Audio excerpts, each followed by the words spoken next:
الحمدللہ وکفی والصلاة والسلام علی عبادہ الذین اصطفی خصوصاً علی افضلہم وخاتم النبیین محمد الامین وعلی آلہ وصحبہ اجمعین اما بعد فقد قال اللہ تبارک وتعالی کما ورد فی سورۃ آل عمران اعوذ باللہ من الشیطان الرجیم بسم اللہ الرحمن الرحیم الف لام میم اللہ لا الہ الا هو الحی القیوم نزل علیک الکتاب بالحق مصدقا لما بین یدیہ وانزل التوراة والانجیل من قبل هدى للناس وانزل الفرقان ان الذین کفروا بآیات اللہ لهم عذاب شدید واللہ عزیز ذو انتقام صدق اللہ العظیم رب اشرح لی صدری ویسر لی امری واحلل عقدۃ من لسانی یفقہوا قولی اللہم ربنا الہمنا رشدنا واعذنا من شرور انفسنا اللہم ارنا الحق حقا وارزقنا اتباعہ وارنا الباطل باطلا وارزقنا اجتنابہ اللہم وفقنا لما تحب وترضى اللہم ربنا آنس وحشتنا فی قبورنا وارحمنا بالقرآن العظیم اللہم اجعلہ لنا اماما ونورا وہدا ورحمہ اللہم ذکرنا منہ ما نسینا وعلمنا منہ ما جہلنا وارزقنا تلاوتہ آناء اللیل وآناء النہار واجعلہ لنا حجتا یا رب العالمین آمین۔ الف لام میم یہ حروف مقطعات ہیں جن کے بارے میں اجمالی گفتگو سورہ بقرہ کے آغاز میں ہم کر چکے ہیں۔ اللہ لا الہ الا هو الحی القیوم یہ الفاظ آیت الکرسی کے آغاز میں سورہ بقرہ میں آ چکے ہیں۔ ایک بات نوٹ کر لیجئے کہ ایک حدیث میں آتا ہے کہ اللہ کا ایک اسم اعظم ہے کہ جس کے حوالے سے اگر کوئی چیز اللہ سے مانگی جائے تو وہ ضرور دیتا ہے، لیکن اس کو حضور نے بتایا نہیں کہ وہ اسم اعظم کون سا ہے۔ کچھ اشارے کیے، جیسے رمضان میں ایک شب ہے لیلۃ القدر جو 1000 مہینوں سے افضل ہے، تعین کے ساتھ نہیں بتایا وہ کون سی، تاکہ تلاش کرو، زیادہ ذوق و شوق کا معاملہ ہو۔ لیکن جو اشارات آپ نے کیے ہیں اس سے اندازہ ہوتا ہے، چونکہ یہ فرمایا گیا کہ یہ 3 صورتوں میں ہے، سورہ بقرہ میں، سورہ آل عمران میں اور سورہ طٰہٰ میں، وہ الفاظ الحی القیوم جو مشترک ہیں، سورہ بقرہ میں آیت الکرسی میں آئے ہیں، آل عمران میں یہاں دوسری آیت میں موجود ہیں، اور سورہ طٰہٰ کے بھی شروع کے اندر موجود ہیں۔ نزل علیک الکتاب بالحق، اس نے نازل فرمائی ہے، اس اللہ نے جس کے سوا کوئی معبود نہیں، جو الحی ہے القیوم ہے۔ اس میں اشارہ ہو رہا ہے اس کلام کی عظمت کی طرف کہ جان لو یہ کلام کس کا ہے، کس نے اتارا ہے۔ نزل علیک الکتاب بالحق، اس نے نازل فرمائی ہے یہ کتاب اے نبی آپ پر حق کے ساتھ، اور یہاں نوٹ کیجیے نزلہ ہے، نزلہ ینزل تنزیلا، انزلہ نہیں آیا ہے۔ مصدقا لما بین یدیہ، اور یہ تصدیق کرتے ہوئے آئی ہے اس کی جو اس کے سامنے موجود ہے، تورات اور انجیل۔ اور یہ کہ 2 اعتبارات سے تصدیق ہے کہ یہ قرآن تصدیق کرتا ہے ان کی کہ وہ اللہ کی کتابیں تھیں جن میں تحریف ہو گئی، لیکن یہ کہ قرآن اور حضور مصداق بن کر آئے ہیں ان پیشین گوئیوں کا جو ان کتابوں میں تھی۔ وَأَنزَلَ التَّوْرَاةَ وَالْإِنْجِيلَ مِنْ قَبْلُ هُدًى لِلنَّاسِ، اسی طرح اللہ نے اس سے پہلے لوگوں کی ہدایت کے لیے تورات اور انجیل نازل فرمائی تھی۔ وَأَنزَلَ الْفُرْقَانَ، اور اللہ نے فرقان اتارا۔ فرقان قرآن مجید کے لیے بھی ہے، فرقان تورات کے لیے بھی ہے، فرقان معجزات کے لیے بھی ہے۔ ہر وہ شے یوم الفرقان ہم سورہ انفال میں پڑھیں گے، غزوہ بدر کے دن کو کہا گیا، جو شے بالکل مبرہن کر دے حق و باطل کے مابین امتیاز قائم کر دے وہ فرقان ہے۔ لیکن یہاں اب تہدید کا انداز ہے، دھمکی کا انداز ہے۔ ان الذین کفروا بآیات اللہ، یہ دنیا کی دوسری کتابوں کا معاملہ نہ سمجھو کہ اسے مان لیا تب بھی کوئی حرج نہیں، نہیں مانا تب بھی کوئی حرج نہیں، اگر پڑھنے پر طبیعت راغب ہوئی تو بھی کوئی بات نہیں، نہیں راغب ہے تو مت پڑھو، کوئی الزام نہیں۔ یہ کتاب ویسی نہیں ہے، بلکہ یہ کتاب تو اب اگر نہیں مانو گے، ایمان نہیں لاؤ گے تو ان الذین کفروا بآیات اللہ لہم عذاب شدید، تو ان کے لیے بہت سخت سزا ہوگی. واللہ عزیز ذو انتقام، اور اللہ تعالیٰ زبردست ہے، انتقام لینے والا ہے. یہ لفظ بہت اہم ہے کہ اللہ تعالیٰ جہاں رؤوف ہے، رحیم ہے، شفیق ہے، غفور ہے، ستار ہے، لیکن ساتھ ہی شدید ذو انتقام بھی ہے، عزوز ذو انتقام بھی ہے، شدید العقاب بھی ہے. یہ دونوں شانیں اللہ کی ذہن میں رہنی چاہیے. ان اللہ لا یخفی علیہ شیء فی الارض ولا فی السماء، یقیناً اللہ پر کوئی شے مخفی نہیں ہے، نہ آسمان کی نہ زمین کی. هو الذی یصورکم فی الارحام کیف یشاء، پہلی چیز اللہ کے علم سے متعلق تھی، اور یہ اللہ کی قدرت سے متعلق ہے. وہی ہے کہ جو تمہاری نقشہ کشی کر دیتا ہے، صورت بنا دیتا ہے تمہاری ماؤں کے رحموں میں جیسا چاہتا ہے. کسی کے پاس چوائس نہیں ہے کہ وہ اپنا نقشہ خود بنائے. لا الہ الا هو العزیز الحکیم، اس کے سوا کوئی معبود نہیں، اور یہ کہ وہی العزیز ہے اور الحکیم ہے. هو الذی انزل علیک الکتاب منہ آیات محکمات ہن ام الکتاب واخر متشابہات، وہی ہے جس نے آپ پر یہ کتاب نازل فرمائی. کسی کسی جگہ انزلہ کا لفظ بھی آ جاتا ہے، اور یہ ہوتا ہے ردم کے اعتبار سے، کیونکہ قرآن مجید کی اپنی ایک ملکوتی غنا ہے، اس کی ایک موسیقی ہے، ڈیوائن میوزک ہے. تو اس میں جو ردم کے حوالے سے اگر ضرورت ہو تو یہ الفاظ ایک دوسرے کی جگہ آ جائیں گے. منہ آیات محکمات، اس میں کچھ آیات تو ہیں محکم، پختہ. حکم جیسا کہ میں نے بتایا، حکمت عقل کی پختگی. محکم آیت، پختہ آیت، جس کا مفہوم بالکل واضح ہو، جس کو ادھر سے ادھر کرنے کی کوئی گنجائش نہ ہو. ہن ام الکتاب، اس کتاب کی جڑ اور اساس اور بنیاد وہی ہے. وَأُخَرُ متشابہات، اور کچھ متشابہ ہیں کہ جن کا حقیقی اور صحیح مفہوم معین کرنا بہت مشکل ہے، بلکہ عام حالات میں ناممکن ہے. یہ میں تفصیل سے تعارف قرآن کے ضمن میں عرض کر چکا ہوں. آیات الاحکام جتنی بھی ہیں وہ سب محکم ہیں، یہ کرو یہ نہ کرو، یہ حرام یہ حلال. لیکن یہ کہ جو بھی آیات ہیں کہ جن میں بحث ہے عالم غیب سے، اللہ کی ذات و صفات، کیا تصور کریں؟ اللہ کا ہاتھ، اللہ کا چہرہ، اللہ کی کرسی، اللہ کا عرش، کیا تصور کریں؟ اسی طریقے سے فرشتے، عالم غیب کی شیء، عالم برزخ قبر میں کیا ہوتا ہے، اسی طرح عالم آخرہ جنت اور دوزخ کی اصل حقیقتیں ہم نہیں سمجھ سکتے. اس میں ہمارے ذہن کے قریب لا کر کچھ باتیں بتا دی گئی ہیں. ما لا یدرک کلہ لا یترک کلہ، اجمالی تصور قائم ہو جانا چاہیے، اس کے بغیر تو راستہ سیدھا رہے گا نہیں آدمی کا، لیکن ان کی تفاصیل میں نہیں جانا چاہیے. تو دوسرے درجے میں نے آپ کو بتایا تھا کہ کچھ فزیکل فینومینا بھی یہ بھی ایک وقت تک رہے ہیں آیات متشابہات میں سے، لیکن رفتہ رفتہ جیسے یہ سائنس کا علم بڑھتا چلا جا رہا ہے، ان میں سے بہت سی چیزیں اب محکم ہو کر سامنے آ رہی ہیں. تو یہ گویا کہ شفٹنگ سینڈز کے مانند ہے کہ ان میں سے جو چیزیں، بہت سی چیزیں واضح ہو گئیں جو پہلے واضح نہیں تھیں، لیکن اب بھی بعض چیزیں ہیں، جیسے میں نے عرض کیا 7 آسمان سے کیا مراد ہے کہ جو واضح نہیں ہے ہم پر. لیکن ہمارا یقین ہے کہ انشاءاللہ وہ وقت آئے گا کہ انسان سمجھ لے گا کہ ہاں یہی بات صحیح تھی اور یہی تعبیر صحیح تھی. هو الذی انزل علیک الکتاب منہ آیات محکمات ہن ام الکتاب، یہ بہت اہم ہے. اصل جو ہے جڑ کتاب کی، اس لیے کہ کتاب کے بارے میں عرض کر چکا ہوں کہ وہ ہے مجموعہ احکام. کتاب جیسا کہ ہم نے سورہ بقرہ میں دیکھا جہاں حکم آیا کتب علیکم کتب علیکم کتب علیکم، تو کتاب کی جڑ اور اساس جو ہے وہ وہی ہے. وَأُخَرُ مُتَشَابِهَاتٌ فَأَمَّا الَّذِينَ فِي قُلُوبِهِمْ زَيْغٌ، تو وہ لوگ جن کے دلوں میں کجی ہوتی ہے. اب وہ یہ ہے کہ وہ کوئی خاص بات نئی نکالنی ہے تاکہ اپنی ذہانت و فطانت کا جو ہے ڈنکا بجوایا جا سکے، یا کوئی اور فساد پیدا کرنا ہے، کوئی فتنہ پیدا کرنا ہے. ذہن ٹیڑھا ہو چکا ہے، اب اس ٹیڑھے ذہن کے لیے کوئی دلیل چاہیے قرآن سے.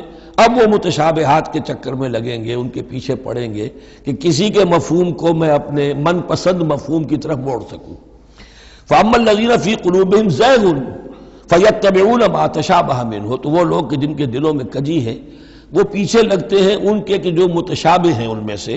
ابتغاء الفتنۃ، یا تو فتنہ اٹھانا چاہتے ہیں فتنے کی تلاش میں، وابتغاء تاویلہ، اور تلاش کرنے کے لیے کہ اس کی اصل حقیقت، اصل منشا، اصل مراد کیا ہے.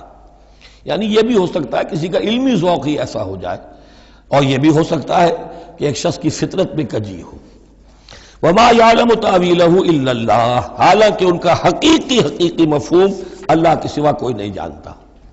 والراسخون فی العلم یقولون، اور جو لوگ علم میں راسخ ہیں، پختہ ہیں، جن کی جڑیں گہری ہو چکی ہیں علم میں، وہ کیا کہتے ہیں؟ یقولون آمنا بہ کل من عند ربنا، ہم ایمان لائے اس کتاب پر، قرآن پر، یہ کل کا کل ہمارے رب کی طرف سے ہے۔ جو بات صاف سمجھ میں آ گئی ہے اس پر عمل کریں گے، جو بات پوری طرح سمجھ میں نہیں آ رہی ہے انتظار کریں گے، لیکن یہ اجمالی یقین رکھیں گے کہ یہ ہے اللہ کی کتاب۔ آمنا بہ کل من عند ربنا وما یذکر الا اولو الالباب، لیکن یہ صحیح روش اور یہ نصیحت نہیں حاصل کر سکتے مگر وہی کہ جو ہوش مند ہے، عقل مند ہے۔ اور سب سے بڑی ہوش مندی یہ ہے کہ انسان اپنی عقل کی لیمیٹیشنز کو جان لے، میری عقل کی حدود کیا ہیں، عقل کہاں تک جا سکتی ہے۔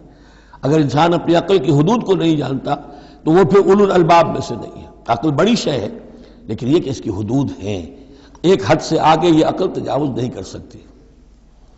گزر جا عقل سے آگے کہ یہ نور چراغ راہ ہے، منزل نہیں ہے۔ منزل تک پہنچانے والی شے جو ہے وہ عقل نہیں ہے، وہ قلب پہنچائے گا، لیکن یہ کہ بہرحال عقل ایک روشنی دیتی ہے، حقیقت کی طرف اشارے کرتی ہے۔ ربنا لا تزغ قلوبنا بعد اذ ہدیتنا، اور ان کا یہ قول ہوتا ہے اولو الالباب کا، اے رب ہمارے دلوں کو کج نہ ہونے دیجو اس کے بعد کہ تو نے ہمیں ہدایت دے دی ہے۔ وہب لنا من لدنک رحمہ، اور ہمیں تو خاص اپنے خزانہ فضل سے رحمت عطا فرما، انک انت الوہاب، یقیناً تو ہی سب کچھ دینے والا ہے، تیری ہی بارگاہ سے ملے گا۔ ربنا انک جامع الناس لیوم لا ریب فیہ، اے رب ہمارے یقیناً تو جمع کرنے والا ہے لوگوں کو اس دن جس دن میں کوئی شک نہیں ہے، قیامت کا دن، یوم القیامہ۔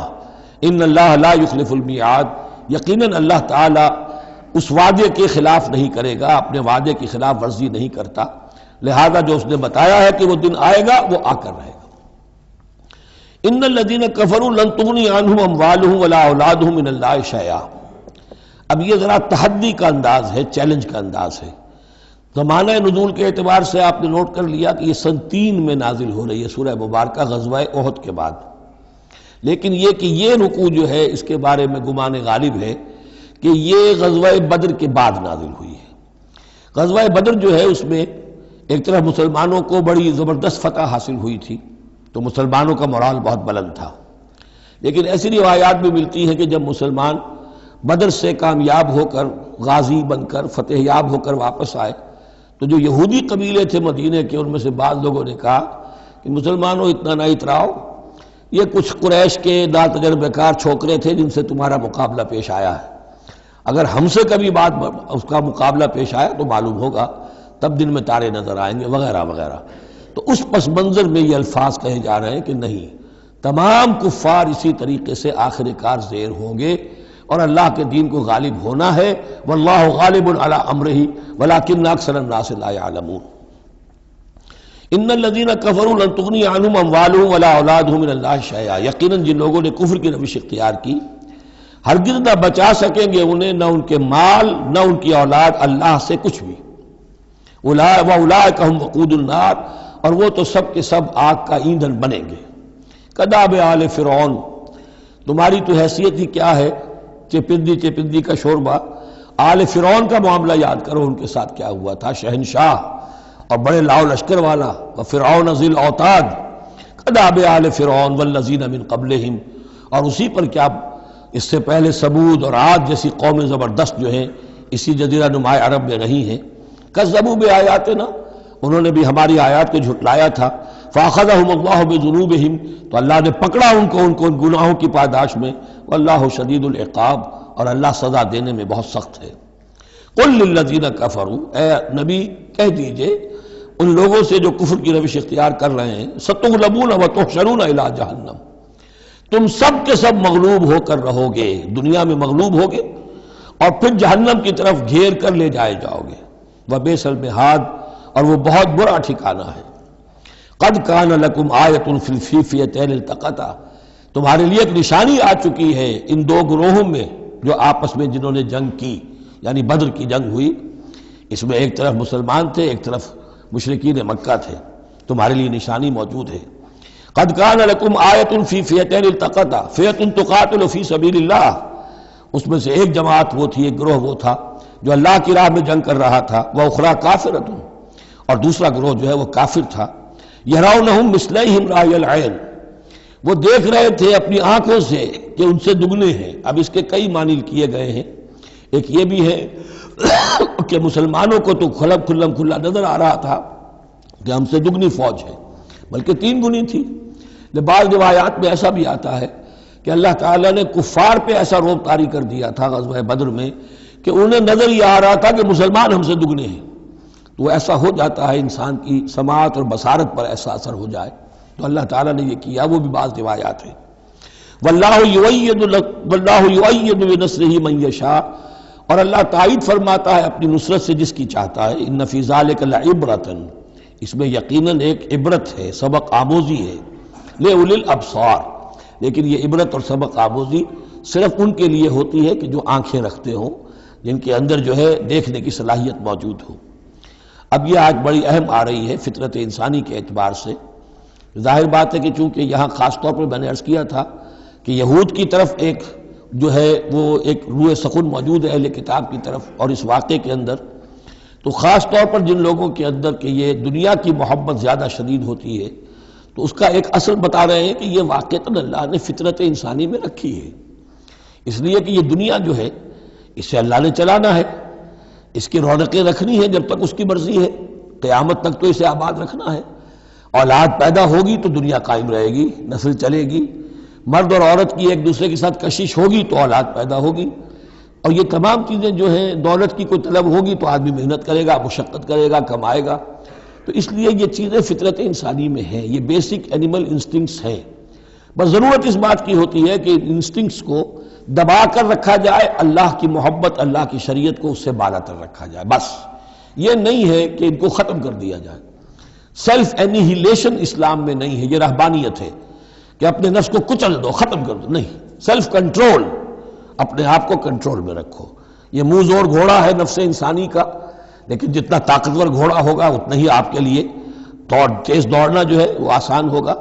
لیکن جتنا منہ زور اور طاقتور گھوڑا ہے اتنا ہی اسے قابو میں رکھنے کی ضرورت بھی ہے، ورنہ اگر اس کے رحم و کرم پر سوار آ گیا تو جہاں چاہے گا پٹخنی دے دے گا. تو اس اعتبار سے سیلف کنٹرول ہو، گھوڑا پورا قابو میں ہو. البتہ یہ ہے کہ سیلف کو، اپنے نفس کو، اس کو کچل ڈالنا، سیلف اینیہیلیشن، یہ اسلام میں نہیں. زین للناس حب الشہوات من النساء، مزین کر دی گئی ہے لوگوں کے لیے ایک تو محبت جو ہے، شہوت کی محبت خواتین کے بارے میں. اب دیکھیے یہاں بھی قرآن مجید گویا کہ ایک طرح سے تائید کر رہا ہے فرائڈ کی. اس کے نزدیک سب سے پورٹنٹ فیکٹر جو ہے، سب سے پورٹنٹ جو موٹیو ہے انسان کا، وہ سیکس ہے. اور یہاں بھی اللہ تعالیٰ نے سب سے پہلے اسی کا ذکر کیا ہے. اگرچہ میرے نزدیک ضروری نہیں ہے، اس لیے کہ دوسری جگہوں پر پیٹ جو ہے، معاشی ضرورت یہ اس سے بھی سخت ہو جاتی ہے. لیکن یہ کہ واقعتاً یہ حضور نے بھی فرمایا ہے صلی اللہ علیہ وسلم، ما ترکت بعدی فتنۃ اضر علی الرجال من النساء، میرے بعد اب مردوں کے لیے عورتوں کے فتنے سے بڑا فتنہ اور کوئی نہیں ہے. ان کی محبت جو ہے وہ انسان کو کہاں سے کہاں لے جاتی ہے. بلعام بن باورا یہود کے اندر ایک بہت بڑا عالم اور فاضل شخص تھا، ایک عورت کے چکر میں آ کر اور وہ شیطان کا پیرو بن گیا. وہ قصہ آئے گا سورہ اعراف کے اندر. تو واقعہ یہ ہے، لیکن ایک فطرت کے اندر ہے تو صحیح، محبت تو ہے. زین للناس حب الشہوات من النساء والبنین، اور بیٹے انسان کو بہت پسند ہیں، بیٹے ہوں، اس کا نام چلتا رہے، بڑھاپے کا سہارا بنے. والقناطیر المقنطرۃ من الذهب والفضہ، اور یہ کہ خزانے ہوں جمع کیے ہوئے سونے کے اور چاندی کے. والخیل المسومۃ، اور گھوڑے ہوں بڑے نسل والے گھوڑے جو ہیں جن پر کے نشان لگے ہوئے ہوتے ہیں، پیڈگری ہوتی ہے ان کی. والانعام، اور مویشی ہوں، مال جو ہے پنجاب میں اور سرائکی کے علاقے میں مال کہتے ہی جانوروں کو ہے، ان حیوانات کو ہے مال مویشی. والانعام والحرث، اور کھیتی. ذالک متاع الحیات الدنیا، بس جو نقطۂ اعتدال ہے وہ یہ ہے کہ جان لو یہ ساری چیزیں اس دنیا کی زندگی کا ساز و سامان ہے. اس زندگی کے لیے ضروریات کی حد تک ان سے فائدہ اٹھانا، اس میں کوئی بری بات نہیں. لیکن واللہ عندہ حسن المآب، لیکن اللہ کے پاس ہے اچھا لوٹنا. وہ جو ہے جو اللہ کے پاس ہے اس کے مقابلے میں یہ کچھ بھی نہیں. اگر یہ ایمان بالآخرہ ہے تو پھر تو انسان ان تمام چیزوں کو، اپنے تمام جذبات و میلانات کو ایک حد کے اندر رکھے گا، اس سے آگے نہیں آنے دے گا۔ لیکن اگر ان میں سے کوئی ایک شے بھی اتنی زوردار ہو گئی اس کی محبت کہ آپ کے دل کے اوپر اس کا قبضہ ہو گیا تو بس آپ گئے، اب وہی ند ہے، وہی اب آپ کا معبود ہے، چاہے وہ دولت ہو چاہے وہ کوئی اور شے ہو، وہ اب آپ کا معبود بن جائے گی۔ قُلْ أَنَبِّئُكُمْ بِخَيْرٍ مِّن ذَلِكُمْ، ان سے کہیے کہ کیا میں تمہیں بتاؤں کہ ان تمام چیزوں سے بہتر شے کون سی ہے؟ لِلَّذِينَ اتَّقَوْا عِندَ رَبِّهِمْ جَنَّاتٌ تَجْرِي مِن تَحْتِهَا الْأَنْهَارُ خَالِدِينَ فِيهَا، وہ لوگ کہ جو اپنے رب کا تقوی اختیار کرتے رہے۔ تقوی یہی ہے کہ اپنے نفس کا بھی حق ہے دو، اِنَّ لِنَفْسِكَ عَلَيْكَ حَقًّا، لیکن ناجائز راستے سے نہیں۔ تمہارے پیٹ کا بھی حق ہے، اس کا ادا کرو لیکن عقل حلال سے۔ تمہاری اولاد کا تم پر حق ہے، اِنَّ لِنَفْسِكَ عَلَيْكَ حَقًّا وَإِنَّ لِزَوْجِكَ عَلَيْكَ حَقًّا وَإِنَّ لِزَوْرِكَ عَلَيْكَ حَقًّا، تمہارے ملاقاتی آتے ہیں ان کا بھی تم پر حق ہے، وہ حقوق ادا کرو، لیکن اللہ سے اوپر کسی حق کو فائق نہ کر دینا، بس یہ ہے اصل بات۔ اگر تو یہ اگر حفظ مراتب نہ کنی زندگی، اگر یہ حفظ مراتب نہیں ہوگا تو گویا کہ اب آپ گئے، دین اور دنیا سب گئی۔ تو للذین اتقوا عند ربہم جنات، ان کے لیے ایسے باغات ہیں تجری من تحتہا الانہار، جن کے دامن میں ندیاں بہتی ہوں گی، خالدین فیہا، اس میں وہ ہمیشہ رہیں گے، وازواج مطہرۃ، اور بڑی ہی پاک عورتیں ہوں گی، ورضوان من اللہ، اور اللہ کی رضوان ہوگی، اللہ کی رضا ہوگی جو سب سے بڑی شے ہے، واللہ بصیر بالعباد، اور یقیناً اللہ تعالیٰ اپنے بندوں کو دیکھ رہا ہے۔ الذین، وہ کون سے بندے ہیں اس کے خاص؟ الذین یقولون ربنا اننا آمنا، جو یہ کہتے رہتے ہیں پروردگار ہم ایمان لے آئے، فاغفر لنا، بس ہمیں بخش دے، ذنوبنا، ہمارے گناہ، وقنا عذاب النار، اور ہمیں آگ کے عذاب سے بچائیو۔ اب ان کی بدہ میں الفاظ استعمال ہو رہے ہیں، یہ کون لوگ ہیں جو یہ دعا کرتے ہیں، ان کے یہ اوصاف ہیں، اور اس میں گویا کہ تلقین ہے، اگر اللہ سے یہ دعا کرنا چاہتے ہو کہ اللہ تمہیں تمہارے گناہ بخش دے اور تمہیں جہنم کے عذاب سے بچائے، تو یہ اوصاف اپنے اندر پیدا کرو۔ الصابرین والصادقین والقانتین والمنفقین والمستغفرین بالاسحار، صبر کرنے والے اور راست باز، راست بازی میں راست گوئی بھی ہے، راست کردار بھی ہے، عمل بھی آپ کا صحیح صحت پر ہو، درستی پر ہو، اور قول بھی صحیح اور درست ہو۔ والقانتین، فرما بردار، والمنفقین، اللہ کی راہ میں خرچ کرنے والے، والمستغفرین بالاسحار، اور جو جس کو آپ کہتے ہیں small hours of the morning, وہ جو سحر کا وقت ہے، سحری کا وقت ہے، اس میں استغفار کرنے والے۔ ایک تو نمازیں ہیں جو 5 نمازیں ہیں، لیکن خاص وہ وقت جو ہے اس میں جب کہ فرمایا گیا ہے کہ رات کے آخری حصے میں اللہ تعالیٰ نزول فرماتا ہے سمائے دنیا تک، اور پھر ایک ندا ہوتی ہے، حل من مستغفر فاغفر لہ، حل من سائل فاعطیہ، ہے کوئی استغفار کرنے والا کہ میں اسے معاف کر دوں، ہے کوئی کچھ مانگنے والا کہ میں اسے عطا کر دوں۔ ہم تو مائل بکرم ہے، کوئی سائل ہی نہیں، راہ دکھلائیں کسے، رہرو منزل ہی نہیں۔ شاہد اللہ انہ لا الہ الا ہوا والملائکۃ واولو العلم قائما بالقسط، اللہ خود گواہ ہے کہ اس کے سوا کوئی معبود نہیں، سب سے بڑی گواہی تو اللہ کی ہے، والملائکۃ، اور سارے فرشتے گواہ ہیں، واولو العلم، اور اولو العلم بھی اس پر گواہ ہیں۔ یہ اولو العلم جو ہے، اولو الالباب، اولو العلم الذین یعقلون، یہ وہ لوگ ہیں کہ جو ان کائناتی آیات کے حوالے سے اللہ کو پہچان لیتے ہیں اور اس کو مان لیتے ہیں کہ وہی معبود برحق ہے۔ جو ہم نے 20ویں رکوع کی پہلی آیت پڑھی تھی سورہ بقرہ کی، ان فی خلق السماوات والارض واختلاف اللیل والنہار والفلک التی تجری فی البحر بما ینفع الناس، اور یہ تمام بہت سے فینومینا آف دی نیچر بیان کر کے لآیات لقوم یعقلون، تو جو یعقلون ہیں، جو اولو الالباب ہیں، اولو العلم ہیں، وہ بھی گواہ ہیں کہ اللہ کے سوا کوئی معبود نہیں۔ لیکن یہاں جو اہم ترین لفظ ہے وہ اب آ رہے ہیں، قائما بالقسط، وہ قسط اور عدل کا قائم کرنے والا ہے۔ وہ جو میں نے کل عرض کیا تھا کہ ہم بھی سمجھتے ہیں کہ اللہ عدل قائم کرتا ہے اور عدل کرے گا، البتہ یہ کہ اہل سنت کے نزدیک یہ کہنا جو ہے سوء ادب ہے کہ اللہ پر عدل کرنا واجب ہے، اللہ پر کسی شے کا وجوب نہیں، لیکن اللہ کو عدل پسند ہے، اللہ کو واللہ یحب المقسطین، اللہ خود بھی عدل فرمائے گا۔ لا الہ الا هو العزیز الحکیم، اس کے سوا کوئی معبود نہیں ہے، وہ زبردست ہے، کمال حکمت والا۔ ان الدین عند اللہ الاسلام، دین تو اللہ کے نزدیک پسندیدہ اور اللہ تعالیٰ کے ہاں منظور شدہ دین ایک ہی ہے، وہ الاسلام ہے۔ یہ صورت اس اعتبار سے، اور یہ بھی سورہ بقرہ اور سورہ آل عمران کے حوالے سے آپ سمجھ لیجئے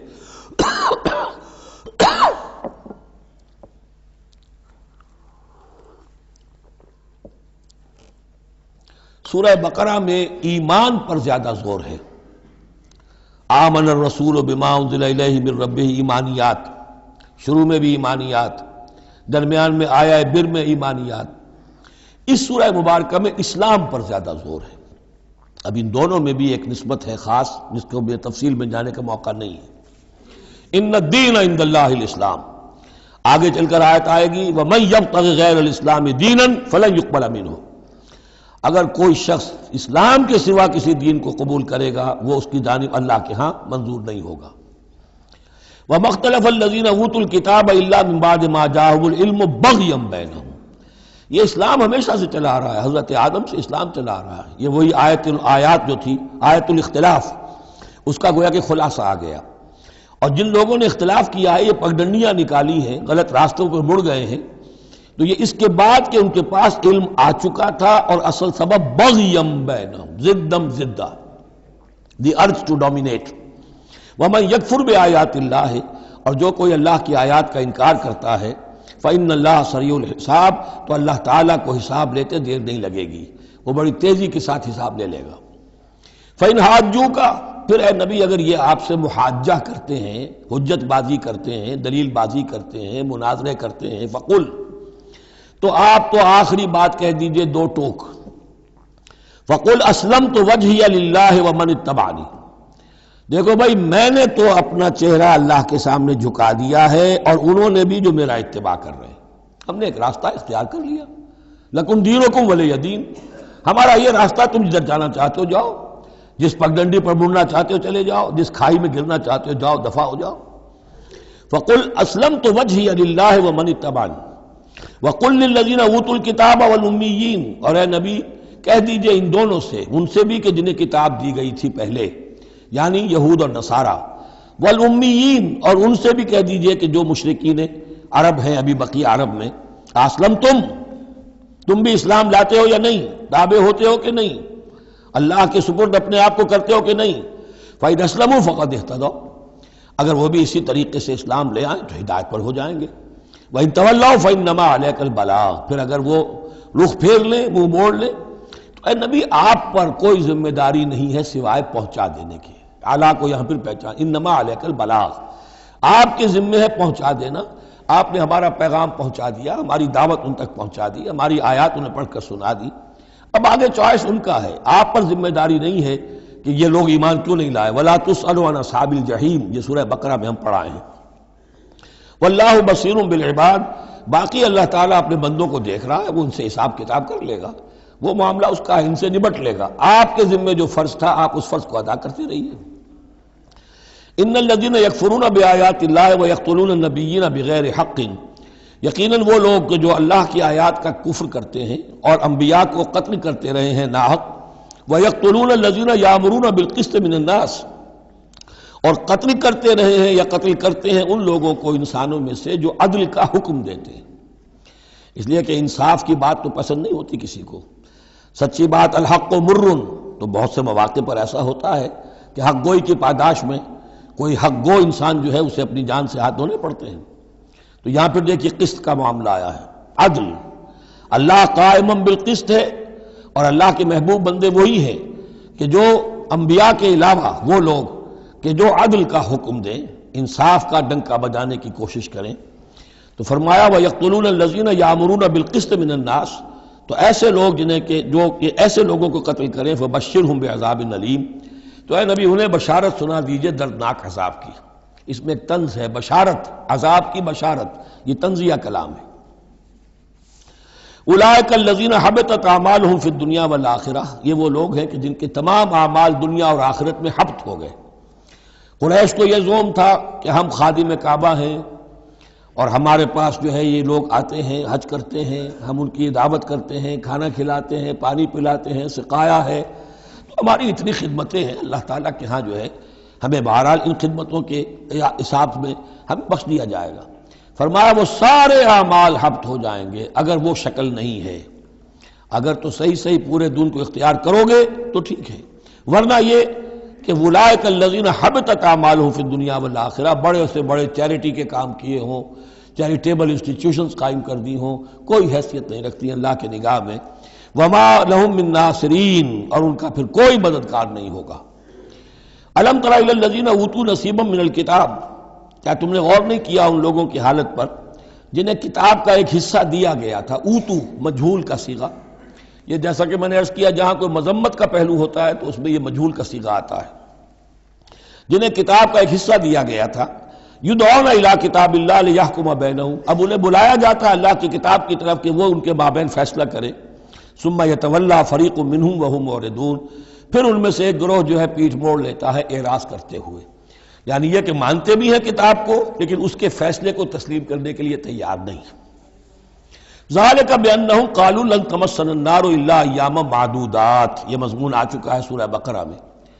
یہ کیوں ڈٹائی ہو رہی ہے کہ مانتے بھی ہیں اور پھر عمل نہیں کر رہے؟ انہیں بتایا جاتا تم اس کتاب پر ایمان رکھتے، اس میں یہ لکھا ہے یہ سود حرام ہے، کیا کر رہے ہو، یہ شے حرام ہے، کس کام میں لگے ہوئے ہو؟ لیکن نہیں، کیوں اڑ جاتا ہے انسان؟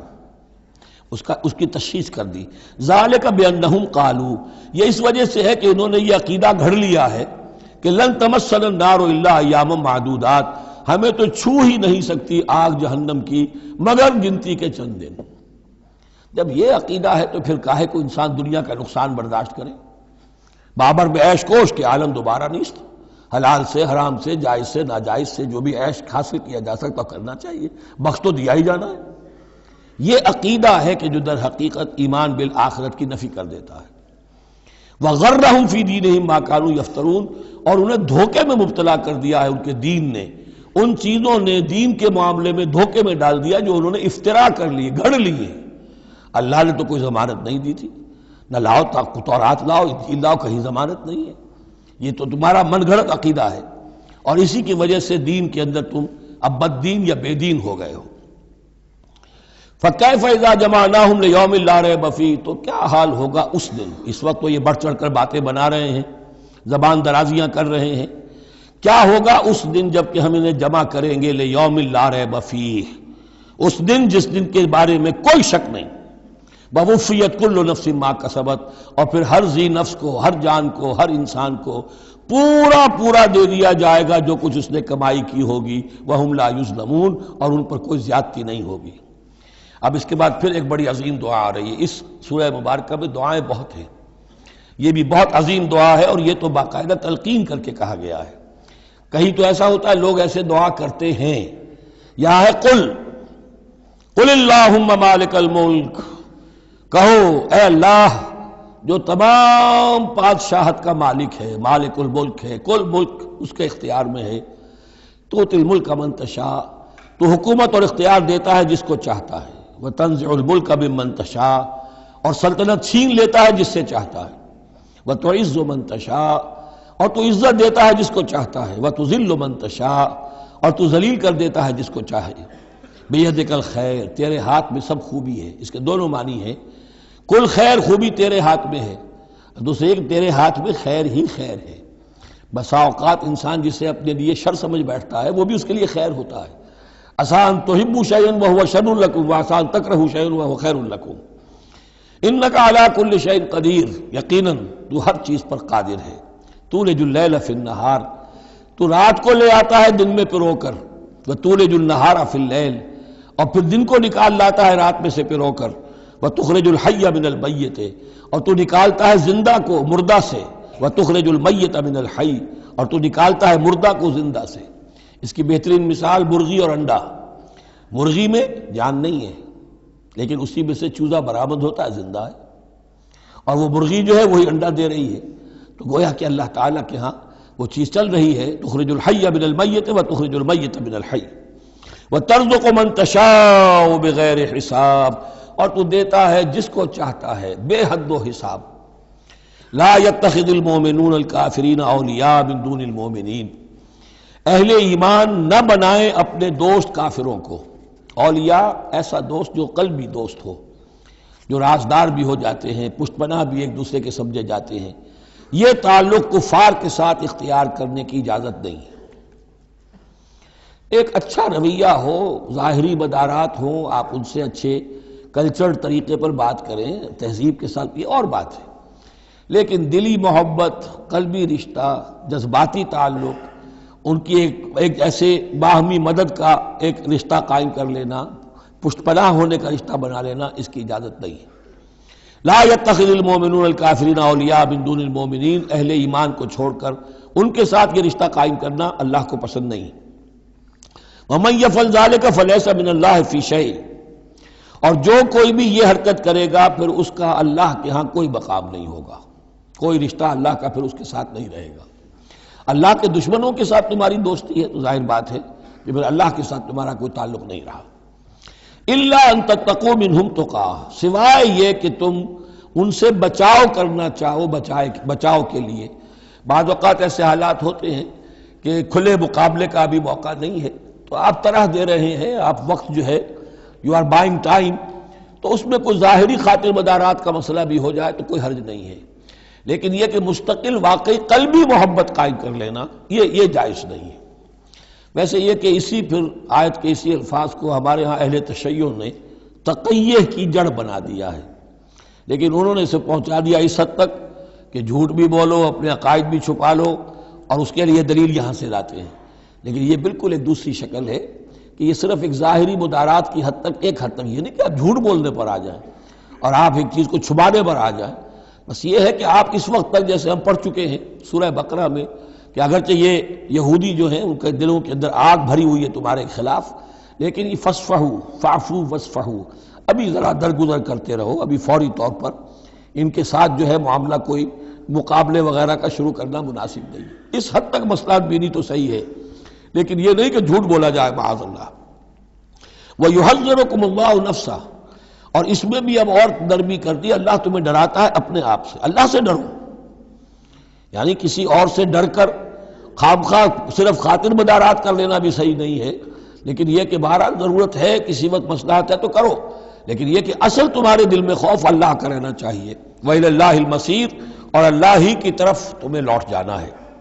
قُلْ إِن تُخْفُوا مَا فِي صُدُورِكُمْ أَوْ تُبْدُوهُ يَعْلَمُهُ اللَّهُ، یہ پھر وہی آیت آ گئی ہے جو سورہ بقرہ کے آخر میں آئی تھی، لِلَّهِ مَا فِي السَّمَاوَاتِ وَمَا فِي الْأَرْضِ وَإِن تُبْدُوا مَا فِي أَنفُسِكُمْ أَوْ تُخْفُوهُ يُحَاسِبْكُم بِهِ اللَّهُ، یہاں فرمایا قُلْ إِن تُخْفُوا مَا فِي صُدُورِكُمْ، کہہ دیجئے کہ اگر تم چھپاؤ جو کچھ کہ تمہارے سینوں میں ہے، أَوْ تُبْدُوهُ، یا تم اسے ظاہر کر دو، يَعْلَمُهُ اللَّهُ، اللہ تعالیٰ اس کو جانتا ہے۔ تمہارے ظاہر کرنے چھپانے سے اللہ سے کوئی تعلق نہیں ہے، ایک دوسرے سے چھپا سکتے ہو، ظاہر کر سکتے ہو، اللہ سے نہیں۔ وَيَعْلَمُ مَا فِي السَّمَاوَاتِ وَمَا فِي الْأَرْضِ، اور وہ جانتا ہے جو کچھ کے آسمانوں میں اور زمین میں ہے۔ وَاللَّهُ عَلَى كُلِّ شَيْءٍ قَدِيرٌ، اور اللہ تعالیٰ ہر چیز پر قادر ہے۔ يَوْمَ تَجِدُ كُلُّ نَفْسٍ مَا عَمِلَتْ مِنْ خَيْرٍ مُحْضَرًا، اس دن کا تصور کرو جس دن ہر جان، ہر نفس موجود پائے گا، حاضر کیا ہوا پائے گا ہر وہ عمل جو اس نے کیا ہوگا۔ فَمَن يَعْمَلْ مِثْقَالَ ذَرَّةٍ خَيْرًا يَرَهُ وَمَن يَعْمَلْ مِثْقَالَ ذَرَّةٍ شَرًّا يَرَهُ يَوْمَ تَجِدُ كُلُّ نَفْسٍ مَا عَمِلَتْ مِنْ خَيْرٍ مُحْضَرًا وَمَا عَمِلَتْ مِنْ سُوءٍ، جو نیکی کی ہوگی اسے بھی موجود پائے گا، اور جو بدی کمائی ہوگی وہ بھی موجود پائے گا۔ تود لو ان بینہا و بینہ امدا بعیدا، اور ہر جان یہ چاہے گی، ہر انسان یہ چاہے گا کہ کاش میرے اور میرے اعمال نامے کے درمیان بڑا فاصلہ آ جائے، میں اسے دیکھوں بھی نہ، میری نگاہ بھی اس پر نہ پڑے۔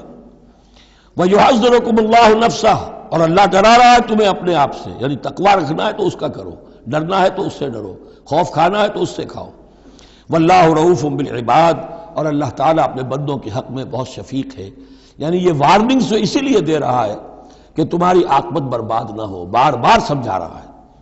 قُلْ إِن كُنتُمْ تُحِبُّونَ اللَّهَ، یہ آیت بہت معروف بھی ہے، مسلمانوں کو پسند بھی ہے۔ ہمارے ہاں جو وعظ ہوتے ہیں، تقاریر ہوتی ہیں، تو اس کے اندر بہت کثرت سے کوٹ ہوتی ہے، قُلْ إِن كُنتُمْ تُحِبُّونَ اللَّهَ فَاتَّبِعُونِي يُحْبِبْكُمُ اللَّهُ، اے نبی کہہ دیجئے کہ اگر تم لوگ چاہتے ہو کہ اللہ سے محبت کرو، اگر تم اللہ سے محبت کرتے ہو، فَاتَّبِعُونِي، تو میری پیروی کرو، میرا اتباع کرو۔ یحببکم اللہ، اللہ تم سے محبت کرے گا۔ وَيَغْفِرْ لَكُمْ ذُنُوبَكُمْ، اور تمہارے گناہ بخش دے گا، وَاللَّهُ غَفُورٌ رَحِيمٌ، اور اللہ غفور الرحیم ہے۔ قُلْ اطیعوا اللَّهَ وَالرَّسُولَ، کہہ دیجئے اطاعت کرو اللہ کی اور اس کے رسول کی، فَإِن تَوَلَّوْا فَإِنَّ اللَّهَ لَا يُحِبُّ الْكَافِرِينَ، اور اگر وہ پیٹھ موڑ لیں تو اللہ کو ایسے کافر پسند نہیں ہے۔ یہ دو آیتیں اس اعتبار سے بڑی اہم ہیں کہ اس میں رسول کے لیے دو الفاظ آئے ہیں، اطاعت اور اتباع۔ اطاعت اگر نہیں ہے تو کفر ہو گیا۔ اطاعت تو لازم ہے، لیکن اطاعت کس چیز میں ہوتی ہے؟ جو حکم دیا ہے یہ کرو، آپ کو کرنا ہے۔ اتباع اس سے اوپر کی شے ہے، انسان خود تلاش کرے حضور کیا کرتے تھے، اور چاہے آپ نے نہیں فرمایا کہ یہ کرو لیکن آپ ان کی پیروی کر رہے ہیں، یہ گویا کہ دائرہ وسیع ہو گیا۔ جس سے محبت ہوتی ہے اس کا انسان جو ہے اس کی ہر طرح سے اس کے ساتھ ایک مناسبت پیدا کرنا چاہتا ہے، کیسا لباس اس کا ہے ویسا ہی لباس اپنا بنائے، کیا چیزیں اس کو پسند ہیں کھانے میں وہی چیزیں خود بھی کھائے اور پسند کرے۔ تو یہ چیزیں جس کا حکم نہیں ہے، جیسے کہ ایک صحابی کا واقعہ آتا ہے کہ وہ ایک مرتبہ آئے اور انہوں نے اس وقت یہ دیکھا، ایک ہی مرتبہ آئے ہوں گے کہیں باہر سے بدو صحابی، کہ حضور کے کرتے کے بٹن لگے ہوئے نہیں تھے۔ انہوں نے ساری عمر پھر اپنے کرتے کے بٹن نہیں لگائے، حضور نے حکم تو نہیں دیا تھا، دیکھا یہ کہ محمد اس شان میں تھے اس وقت، تو پھر اس کے بعد اسی کو لازم کر لیا۔ اس اتباع میں یہ بات بھی آ جائے گی کہ اگرچہ دین کے کچھ تقاضے ایسے ہیں کہ جس درجے میں محمد الرسول اللہ صلی اللہ علیہ وسلم نے ان کو پورا کیا، اس درجے میں پورا کرنا کسی انسان کے بس میں نہیں ہے، پھر بھی اس کی کوشش کرتے رہنا یہ اتباع کا تقاضا ہے۔ مثلا حضور نے کوئی مکان نہیں بنایا، حضور نے کوئی جائیداد نہیں بنائی، حضور نے جیسے ہی وحی کا آغاز ہوا کوئی دنیاوی کام نہیں کیا، کوئی تجارت نہیں کی، ایک ایک لمحہ اپنی توانائی کی ایک رمق وہ لگا دی کس کام کے لیے؟ اللہ کے دین کی دعوت اور اللہ کے دین کی اقامت، اس کو قائم کرنے کے لیے۔ اب سب کے لیے تو اس مقام تک تو پہنچنا مشکل ہے، لیکن یہ کہ آئیڈیل یہ رہے، اسی کی طرف انسان چلنے کی کوشش کرتا رہے، میکسیمم جتنا بھی اپنا وقت فارغ کرے، اپنے وسائل فارغ کرے اور لگائے اس کام کے اندر، تو اتباع کا جو ہے کم سے کم تقاضا اس وقت پورا ہوگا۔ ہاں جو حکم دے دیا گیا، یہ حلال ہے، یہ حرام ہے، یہ فرض ہے، یہ واجب ہے، اس کا تو اگر معاملہ اس کی پیروی نہیں ہو رہی تو پھر تو وہ کفر ہے۔ لیکن اتباع اگر آپ کر رہے ہیں تو اتباع جو ہے وہ پھر اللہ کا محبوب بن جانا ہے۔ اگر تم اللہ سے محبت کرتے ہو تو میرا اتباع کرو، میری پیروی کرو، دیکھو میں کیا کر رہا ہوں، میرے کیا شب و روز ہے، کن کاموں میں میری توانائیاں لگ رہی ہیں، کیا دلچسپیاں ہیں میری دنیا کے اندر، ان چیزوں کے اندر تم میری پیروی کرو۔ فاتبعونی یحببکم اللہ، تم اللہ کے محب نہیں محبوب بن جاؤ گے۔ واللہ غفور الرحیم، اور اللہ غفور الرحیم ہے۔ باقی دوسرا درجہ جو نچلا ہے، قل اطیعوا اللہ والرسول، اطاعت تو اللہ اور اس کے رسول کی کرنی ہی کرنی ہے۔ فإن تولوا، اور اگر اس اطاعت سے بھی موڑے، فإن اللہ لا يحب الکافرین، تو اللہ کو ایسے کافر تو پسند نہیں ہے، کیونکہ پھر اطاعت رسول کا انکار تو کفر ہو گیا۔ یہاں وہ پہلا حصہ جو ہے نصف اول کا ثلث اول، یعنی نصف اول جو ہے سورہ مبارکہ کا، میں نے عرض کیا تھا کہ اس میں پہلی آیات 32 ہیں، جنرل ہیں، تمہیدی ہیں، دین کے بڑے جو گہرے اصول ہیں وہ ہیں، دعائیں تلقین کی گئی ہیں، محکمات اور متشابہات کا فرق واضح کیا گیا ہے۔ لیکن اب دوسرے حصے میں سارا خطاب جو ہے وہ براہ راست عیسائیوں سے ہے، اور انہیں بتانا یہ ہے کہ حضرت عیسیٰ کو جو تم نے معبود بنا لیا، یا تو تثلیث کی شکل دے دی ٹرینٹی، یا گاڈ انکارنیٹ بنا دیا۔ تثلیثیں بھی دو طرح کی رہی ہیں، اللہ بھی اور مریم بھی اور عیسیٰ بھی، اور دوسری تثلیث جو ہے جو اب دنیا میں عام ہے وہ ہے اللہ اور روح القدس اور حضرت عیسیٰ۔ تو یہ جو تثلیثیں تم نے ایجاد کر لی ان کی کوئی بنیاد نہیں ہے، یہ تمہاری کج روی ہے، تم نے غلط شکل اختیار کی ہے۔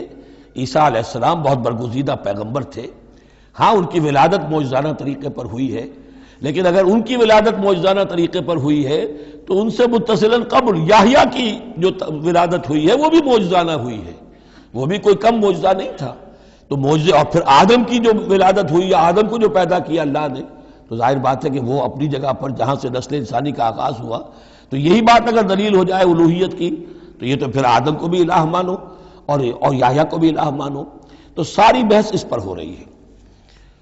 ان اللہ اصطفى آدم ونوحا وآل ابراہیم وآل عمران علی العالمین، یقیناً اللہ نے چن لیا آدم کو اور نوح کو اور آل ابراہیم کو اور آل عمران کو تمام جہان والوں پر، تمام جہانوں پر نہیں، تمام جہان والوں پر۔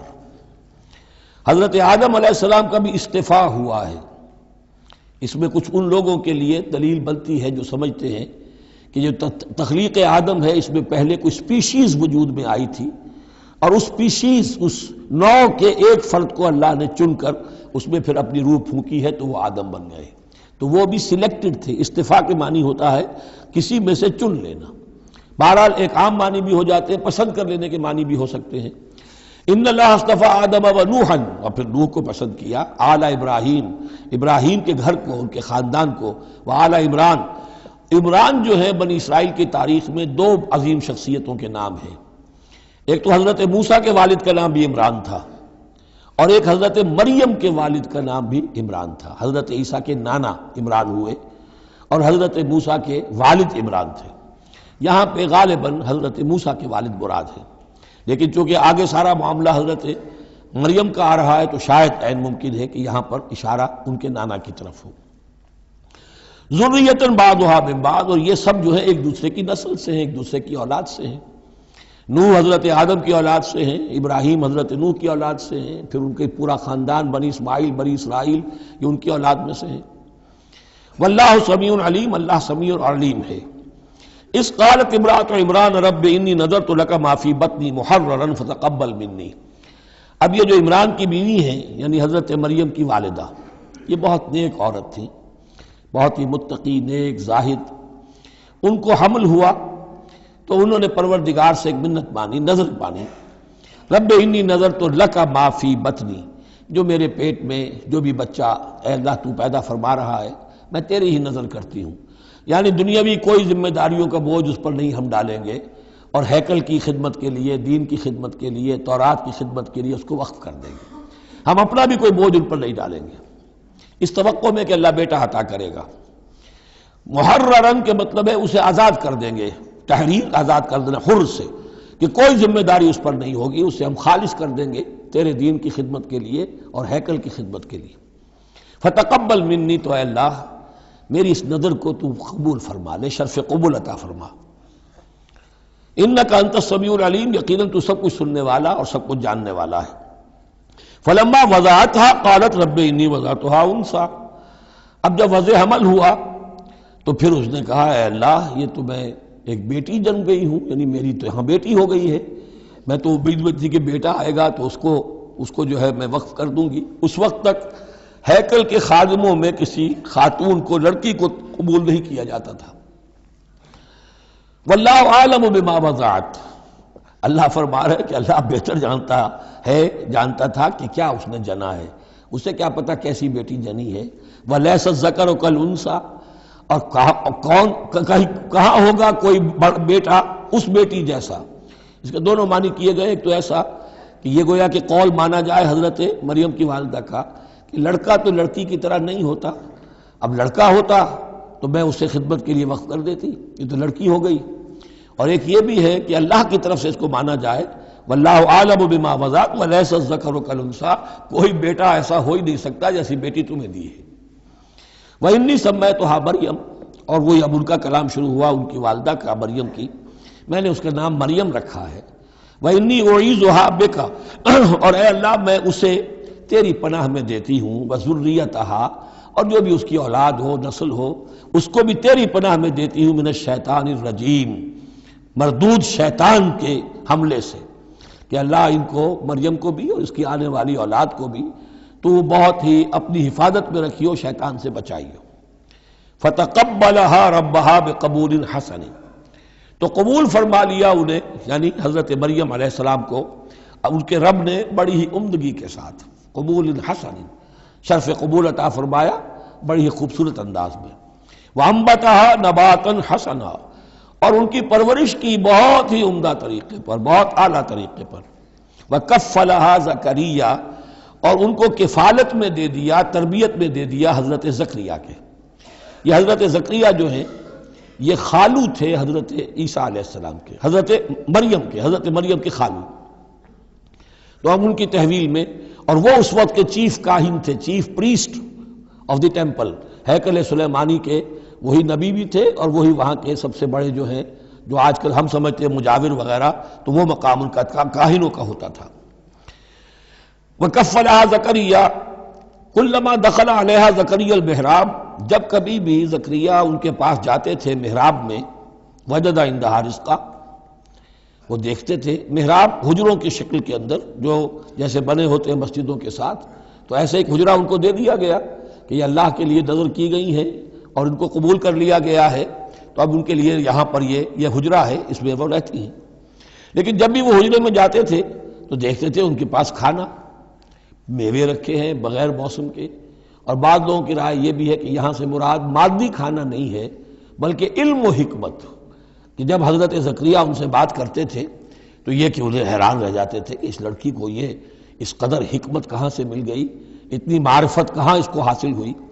قال یا مریم انا لک ھذا، وہ پوچھتے اے مریم یہ تمہیں کہاں سے چیزیں ملتی ہیں، یہ کھانے کہاں سے آ جاتے ہیں، یہ بے موسمی پھل کہاں سے آ جاتے ہیں، یا یہ علم و حکمت کی باتیں تمہیں کیسے معلوم ہوتی ہیں؟ قالت هو من عند اللہ، تو وہ کہتی تھی یہ سب اللہ کی طرف سے ہے، اس کا فضل ہے، اس کا کرم ہے۔ ان اللہ یرزق من یشاء بغیر حساب، یقیناً اللہ تعالیٰ جس کو چاہتا بغیر حساب عطا کرتا ہے۔ ہنالک دعا زکریا ربہ، ہنالک یہ بالکل اس طرح سے دیر اینڈ دین، جب یہ مشاہدہ ہوا حضرت زکریا کو تو انہوں نے بھی ایک دعا کی اپنے پروردگار سے۔ ہنالک دعا زکریا ربہ، رب قال رب ہب لی من لدنک ذریۃ طیبہ، اے اللہ مجھے بھی بڑی کوئی پاکیزہ اولاد عطا کر دے۔ بہت بوڑھے ہو چکے تھے، ان کی اہلیہ جو ہے وہ بھی بہت بوڑھی ہو چکی تھی، ضعیفہ تھی، اور ساری عمر بانجھ رہی تھی، لاولد تھے۔ یہ ساری تفصیل پھر سورہ مریم کے اندر مزید کھل کر آئے گی، اس لیے کہ یہی مضامین وہاں بیان ہوئے تھے مکی دور میں، جبکہ ہجرت حبشہ کے لیے مسلمان گئے تھے تو وہاں جا کر سورہ مریم کی آیات جو ہیں وہ پھر حضرت عبداللہ ابن جعفر نے پڑھ کر سنائی تھی۔ اس مناسبت سے یہ مضامین آپ کو سورہ مریم میں بھی ملیں گے۔ ساری عمر بوڑھے رہے اور بے اولاد رہے، لیکن اب وہ ایک دبی ہوئی خواہش، چنگاری، وہ بھڑک اٹھی، اے اللہ اس بچی کو تو یہ کچھ دے سکتا ہے تو تیری قدرت ہے مجھے بھی ذریۃ طیبہ، پاکیزہ اولاد عطا فرما۔ انک سمیع الدعاء، یقیناً تو دعا کا سننے والا ہے۔ فنادت الملائکۃ، تو فرشتوں نے انہیں پکار کر کہا، ندا کی، وہو قائم یصلی فی المحراب، اور وہ کھڑے ہوئے نماز پڑھ رہے تھے اپنی محراب میں، ان کا بھی حجرہ تھا۔ ان اللہ یبشرک بیحییٰ، اللہ تعالیٰ تمہیں بشارت دیتا ہے زکریا یحییٰ کی، مصدقا بکلمۃ من اللہ، جو تصدیق کرے گا ایک ایسے شخص کی جو اللہ کا خاص کلمہ ہوگا، یعنی حضرت عیسیٰ، کلمۃ منہ، یہ بعد میں باتیں آئیں گی، وسیداً، اور سردار ہوگا، وحسوراً، اور تجرد کی زندگی گزارے گا، ونبیا من الصالحین، اور نبی ہوگا صالحین میں سے۔ یہاں نوٹ کر لیجئے کہ آخری مدح کا لفظ جو حضرت یحییٰ کے لیے آیا ہے وہ نبی ہے، نبی من الصالحین۔ قال رب انا یکون لی غلام، ابھی خود دعا کر رہے تھے لیکن غالباً اس کی بڑی توثیق چاہ رہے ہیں اللہ سے، ری ایشورنس۔ کہا پروردگار میرے ہاں کیسے بیٹا ہو جائے گا، وقد بلغنی الکبر، جبکہ میں انتہائی بوڑھا ہو چکا ہوں، وامرأتی عاقر، اور میری بیوی جو ہے بانجھ رہی ہے۔ قال کذلک اللہ یفعل ما یشاء، تو انہوں نے کہا کہ اللہ نے فرمایا کہ اللہ کرتا ہے اسی طرح، یا فرشتوں نے جواب دیا جو چاہتا ہے کرتا ہے، اسے اسباب کی احتیاج نہیں ہے، اسباب اس کے محتاج ہیں، اللہ اسباب کا محتاج نہیں ہے۔ قال رب اجعل لی آیہ، انہوں نے عرض کیا پروردگار میرے لیے کوئی نشانی مقرر کر دے، مجھے معلوم ہو جائے کہ واقعی ایسا ہونا ہے اور واقعی یہ کلام جو میں سن رہا ہوں تیری طرف سے ہے۔ قال آیتک الا تکلم الناس ثلاثۃ ایام الا رمزا، اللہ نے فرمایا کہ اب نشانی یہ ہے تمہارے لیے کہ اب 3 دن تک تم لوگوں سے گفتگو نہیں کر سکو گے سوائے اشارے کنائے کے، یعنی قوت گویائی سلب ہو گئی ان کی، اب وہ بول نہیں سکتے تھے 3 دن تک۔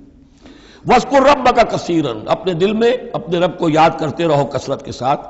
وَسَبِّحْ بِالْعَشِيِّ وَالْإِبْكَارِ، اور تسبیح کیا کرو شام کے وقت بھی اور صبح کے وقت بھی۔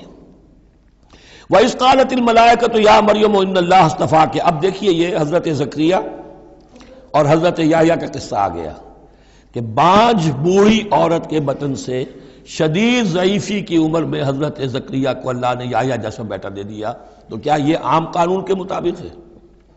یہ بھی تو معجزہ تھا۔ اسی طریقے سے اس سے ذرا بڑھ کر ایک معجزہ ہے کہ جو حضرت مسیح کا ہے کہ وہاں باپ کا معاملہ نہیں ہے۔ فرمایا وَإِذْ قَالَتِ الْمَلَائِكَةُ يَا مَرْيَمُ، اور یاد کرو جب کہ کہا فرشتوں نے اے مریم، إِنَّ اللَّهَ اصْطَفَاكِ وَطَهَّرَكِ وَاصْطَفَاكِ عَلَى نِسَاءِ الْعَالَمِينَ، یقیناً اللہ نے تمہیں چن لیا ہے اور تمہیں خوب پاک کر دیا ہے اور تمہیں چن لیا ہے تمام جہان کی خواتین پر۔ یا مریم اقنتی لربک، اے مریم اب اپنے رب کی فرما برداری کرتی رہو، واسجدی اور سجدہ کیا کرو، ورکعی مع الراکعین اور جھکنے والوں کے ساتھ جھکتی رہا کرو، نماز باجماعت کے اندر شریک ہو جایا کرو۔ ذالک من انباء الغیب نوحی الیک، اور یہ غیب کی خبروں میں سے ہے جو اے محمد ہم آپ کو وحی کر رہے ہیں۔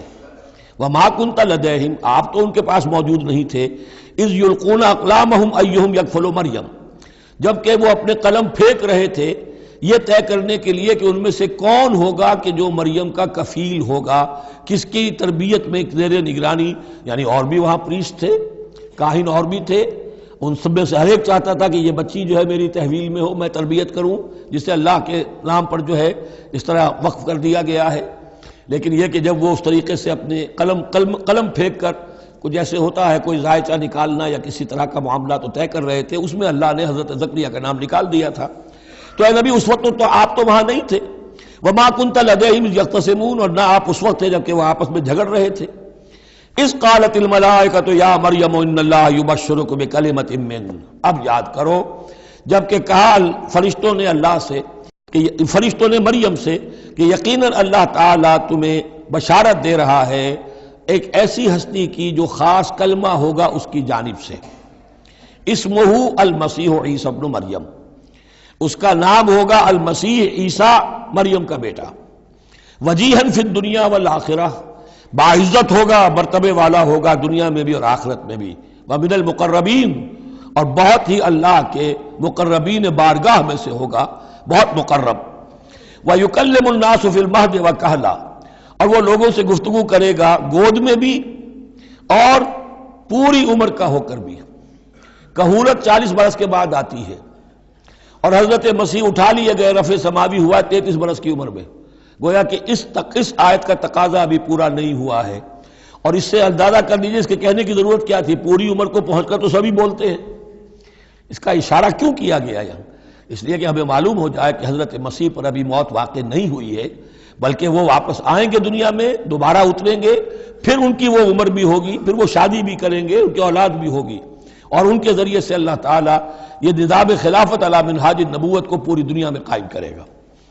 وَيُكَلِّمُ النَّاسَ فِي الْمَهْدِ وَكَهْلًا، اور وہ گفتگو کرے گا لوگوں سے اپنے گود میں بھی، تمہاری گود میں بھی، پگھوڑے میں بھی، اور بڑی پوری عمر کا ہو کر بھی، وَمِنَ الصَّالِحِينَ، اور یقیناً وہ بھی بہت ہی ہمارے نیکوکار بندوں میں سے ہوگا۔ قالت رب انا یکون لی ولد، حضرت مریم سلام علیہا نے بھی وہی جو ہے بات واضح کی، اے اللہ میرے اولاد کیسے ہو جائے گی، ولم یمسسنی بشر، مجھے تو کسی مرد نے ہاتھ تک نہیں لگایا۔ قال کذالک اللہ یخلق ما یشاء، فرمایا اسی طرح اللہ تعالیٰ فرماتا جو چاہتا ہے، اس کو ضرورت نہیں ہے۔ ٹھیک ہے عام ولادت انسانوں کی اسی طرح ہوتی ہے، باپ کا بھی حصہ ہے، ماں کا بھی حصہ ہے، لیکن یہ کہ اللہ تعالیٰ کے لیے کسی بھی شے کی ضرورت نہیں ہے، وہ محتاج نہیں ہے ان اسباب اور وسائل و ذرائع کا، اور جو چاہے کرتا ہے۔ قال کذالک اللہ یخلق ما یشاء اذا قضى امرا فانما يقول له كن فيكون، وہ تو جب کسی شے کا فیصلہ کر لیتا ہے تو بس وہ کہتا ہے ہو جا اور وہ ہو جاتی ہے۔ وَيُعَلِّمُهُ الْكِتَابَ وَالْحِكْمَةَ، اور وہ اللہ تعالیٰ اسے سکھائے گا کتاب بھی اور حکمت بھی، وَالتَّوْرَاةَ وَالْإِنْجِيلَ، اور تورات بھی اور انجیل بھی، وَرَسُولًا إِلَىٰ بَنِي إِسْرَائِيلَ، اور وہ رسول بن کر آئیں گے اسرائیل کی طرف۔ اب یہ جو دو کنٹمپریریز ہیں ان کو نوٹ کر لیجئے کہ حضرت یحییٰ کے بارے میں نبیم من الصالحین پر آ کر بات ختم ہو گئی، اور حضرت عیسیٰ کے بارے میں رسولاً الی بنی اسرائیل، بنی اسرائیل کی طرف رسول ہو کر آئیں گے۔ حضرت یحییٰ صرف نبی تھے، اسی لیے وہ قتل بھی کر دیے گئے۔ حضرت عیسیٰ رسول تھے، رسول قتل نہیں ہو سکتے، اسی لیے ان کو زندہ آسمان پر اٹھا لیا گیا۔ یہ بہت اہم مضمون ہے کہ جو یہاں بھی آپ کو سمجھ لینا چاہیے۔ اس کے بعد ان کے بعد معجزات کا تذکرہ ہے، وہ انشاءاللہ اب اگلی نشست میں پڑھیں گے۔ بارک اللہ لی و لکم فی القرآن العظیم و نفعنی و ایاکم بالآیات والذکر الحکیم۔